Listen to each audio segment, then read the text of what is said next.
Olá, colegas, tudo bom? Sei que já faz algum tempo que nós fizemos o último vídeo, a gente teve a nossa última conversa, mas é porque realmente as coisas aqui andaram bastante corridas, andaram bastante trabalhosas, né? Porque nós, professores, estamos trabalhando bastante, ainda que remotamente, no meio dessa pandemia, né?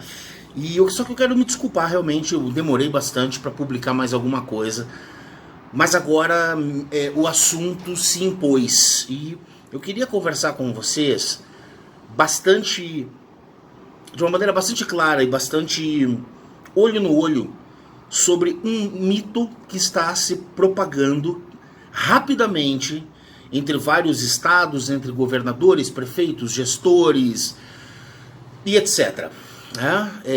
Da nossa organização pública. E este é o mito do retorno seguro às aulas.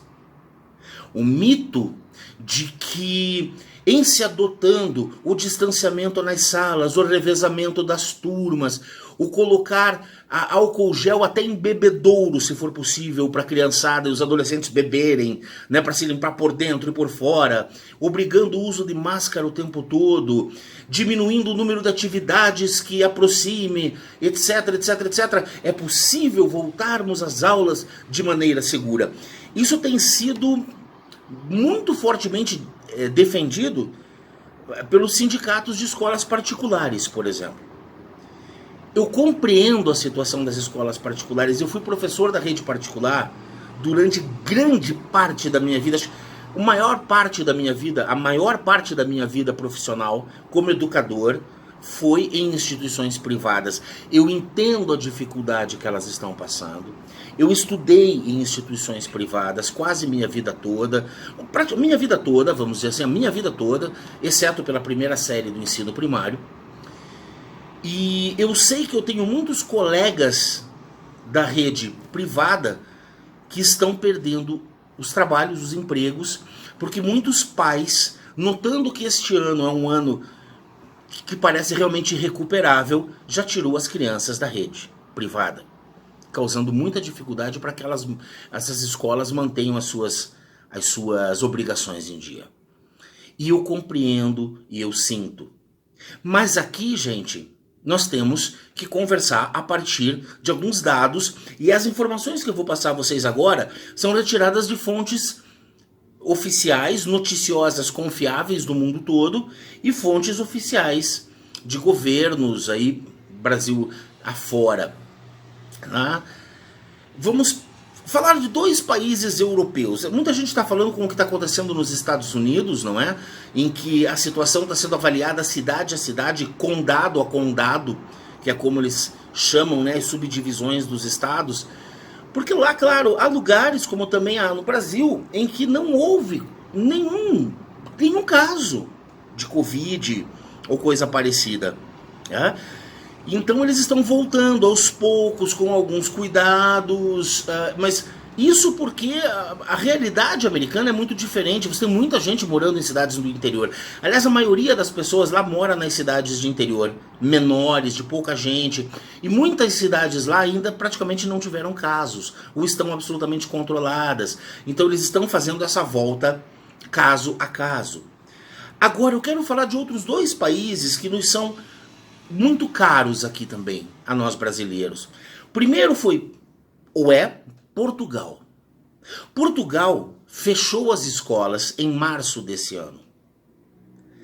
E pediu e fez um lockdown rigoroso, valendo praticamente para o país inteiro, ou valendo para o país inteiro.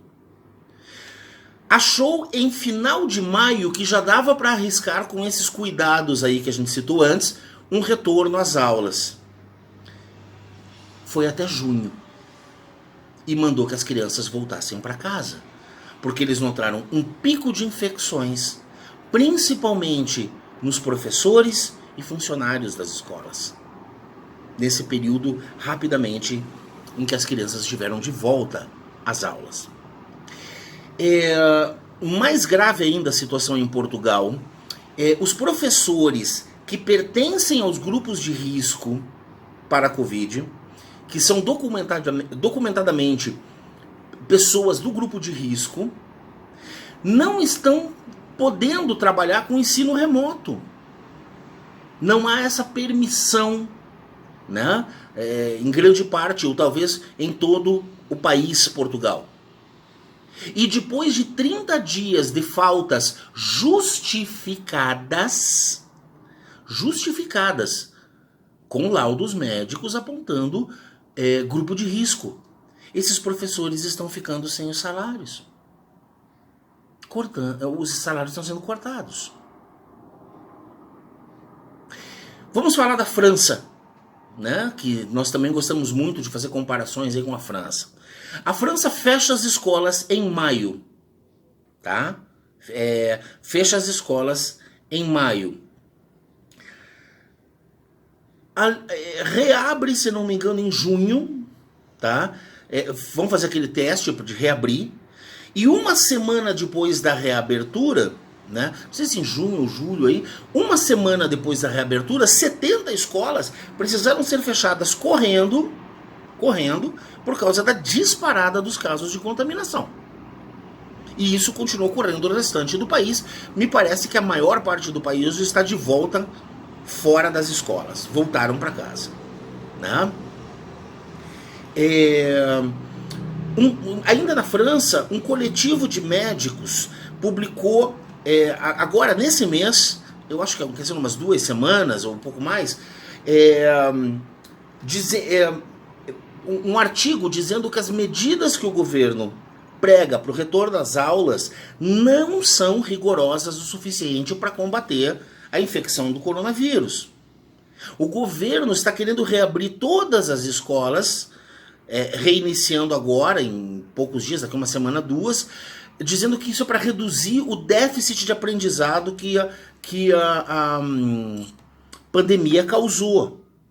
Só que, naquele período entre maio e junho, em que as escolas permaneceram bem pouquinho tempo abertas, a França registrou 5.453 novos casos de coronavírus em um único dia, sendo que antes do retorno das aulas eles estavam em algumas centenas por dia.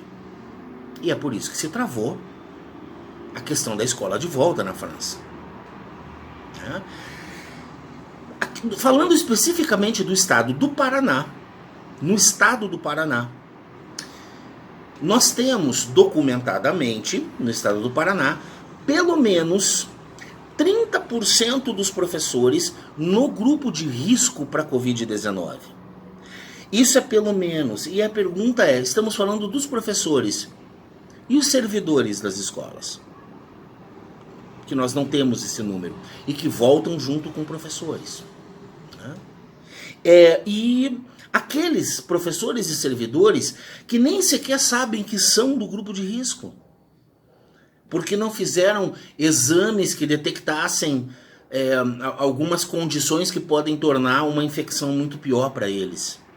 E os que não sabem. Então esse 30%, eu acho que a gente pode chutar baixo aí 40% a 50% de pessoas profissionais da educação, das diversas áreas, e das diversas funções, que são grupo de risco, que não sabem e que estariam, né, no caso de uma volta ao Paraná, sendo expostos à mesma maluquice que causou o fechamento novamente das escolas na França, em Portugal e em grande parte nos Estados Unidos. Por falar em Estados Unidos, um estudo de um hospital infantil chamado Anne e Robert Lurie de Chicago mostrou ter encontrado uma carga mais alta de coronavírus em crianças pequenas do que em adultos. Crianças pequenas têm uma carga viral mais alta do que os adultos, embora raramente adoeçam. Elas transmitem muito, muito.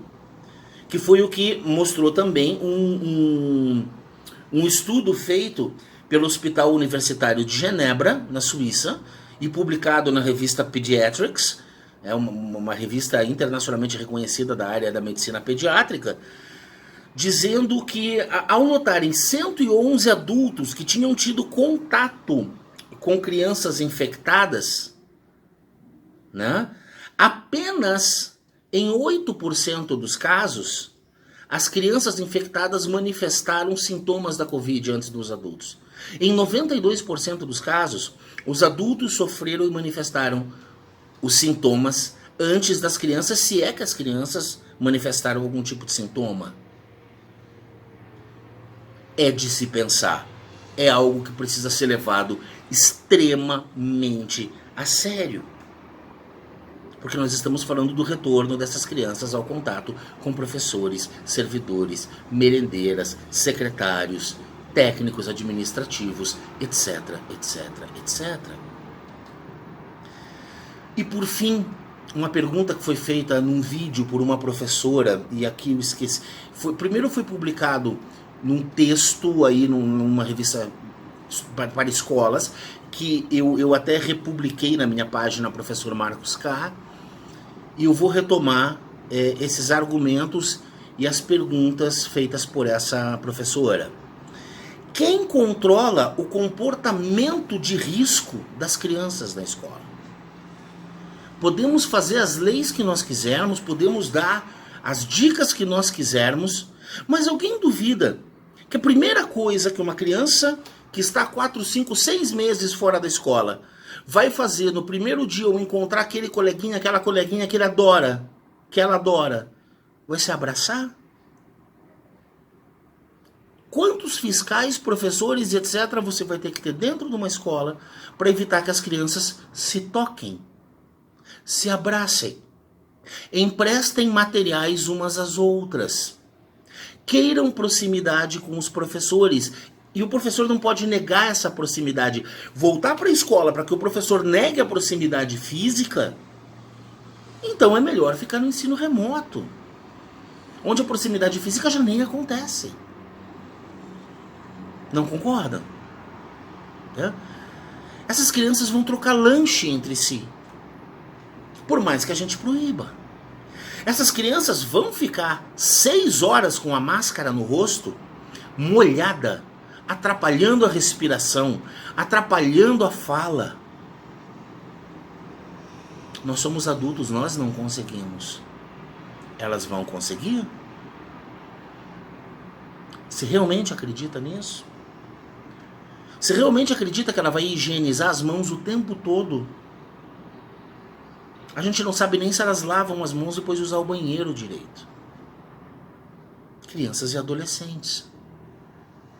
Mais uma, nós vamos ter que limitar muito o tipo de atividade física, o uso dos pátios, a forma, os jogos, as brincadeiras, porque nós vamos ter que cuidar da aproximação, na verdade do distanciamento. Cuida do distanciamento, vamos cuidar do distanciamento, vamos cuidar do distanciamento. Se é para ir para a escola só para sentar ali e ver um professor falar, copiar e fazer tarefa, fica em casa. Dá na mesma. 1 ano de escola, a gente recupera com facilidade. Uma vida, mesmo que não seja dos nossos filhos. E eu estou falando aqui a partir do ponto de vista de um pai que tem 2 filhas na rede privada. E de um professor, de um educador que está dizendo, não é hora de voltar. Então eu não estou sendo hipócrita. Não estou sendo hipócrita. De forma nenhuma.